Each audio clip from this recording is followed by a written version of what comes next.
Cabinet मंत्री गणेश जोशी हरिद्वार में आयोजित देवभूमि पूर्व सैनिक कल्याण समिति के 12वीं वार्षिक उत्सव में सम्मिलित होने के लिए पहुंचे। इस दौरान गणेश जोशी ने कहा कि पूर्व सैनिक के नाते मेरी कोशिश रहती है कि सैनिकों के किसी भी कार्यक्रम को मिस ना करूं। साथ ही उन्होंने कहा कि प्रधानमंत्री नरेंद्र मोदी भी अपनी दिवाली सैनिकों के साथ ही मनाते हैं, जबकि प्रदेश का मुखिया भी एक सैनिक के बेटे को बनाया गया है और इसी का नतीजा है कि विधानसभा चुनाव हो या फिर लोकसभा का चुनाव, पूर्व सैनिकों ने भरपूर समर्थन भारतीय जनता पार्टी को दिया है और भाजपा की पूर्ण बहुमत की सरकार बनी।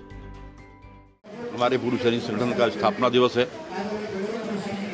और मेरी कोशिश ही रहती है पूर्व सैनिक होने के नाते मैं सैनिकों के किसी कार्य को मिस नहीं करता हूँ।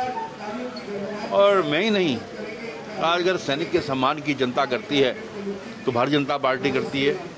अगर आपने देखा होगा, देश का प्रधानमंत्री नरेंद्र मोदी जी अगर दिवाली मनाता है तो सैनिकों के बीच में मनाता है। हमारे प्रदेश का मुखिया एक सैनिक पुत्र पुष्कर सिंह धामी दिवाली मनाने सैनिकों के बीच में जाता है, अन्य त्यौहार मनाते हैं। और मैं तो पूर्व सैनिक ही हूँ, मेरी तो एक और जिम्मेदारी बन जाती है। और इस चाहे लोकसभा का चुनाव रहा हो, चाहे विधानसभा का चुनाव रहा हो, यहाँ के पूर्व सैनिकों ने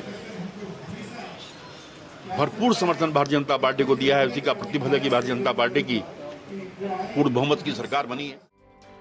इसके अलावा गणेश जोशी ने कहा कि मैं ही नहीं बल्कि सैनिकों के कल्याण की अगर कोई चिंता करता है तो वो है सिर्फ भारतीय जनता पार्टी।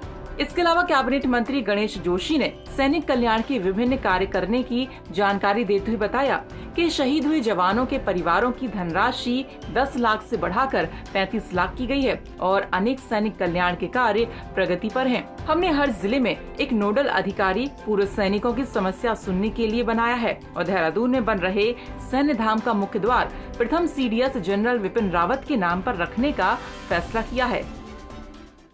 अभी हमने अपने दृष्टिपत्र में घोषणा की थी, हमने कहा था कि जो हमारे जवान शहीद होते हैं अभी उनको 10 लाख रुपए हम देते हैं,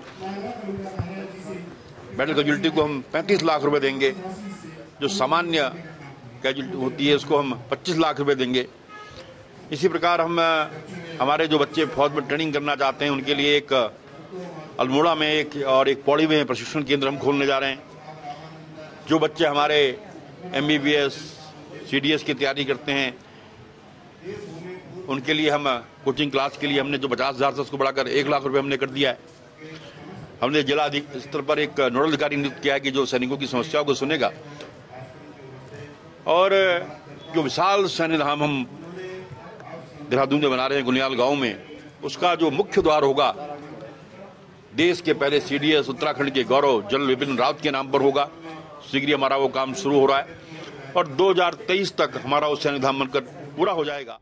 वहीं उत्तराखंड में हो रही बिजली कटौती पर गणेश जोशी ने कहा कि प्रदेश के मुख्यमंत्री पुष्कर सिंह धामी ने खुद इस समस्या का संज्ञान लिया है और उम्मीद है कि जल्दी बिजली कटौती कम होगी। हरिद्वार से उत्तराखंड तक के लिए मुदित अग्रवाल की रिपोर्ट।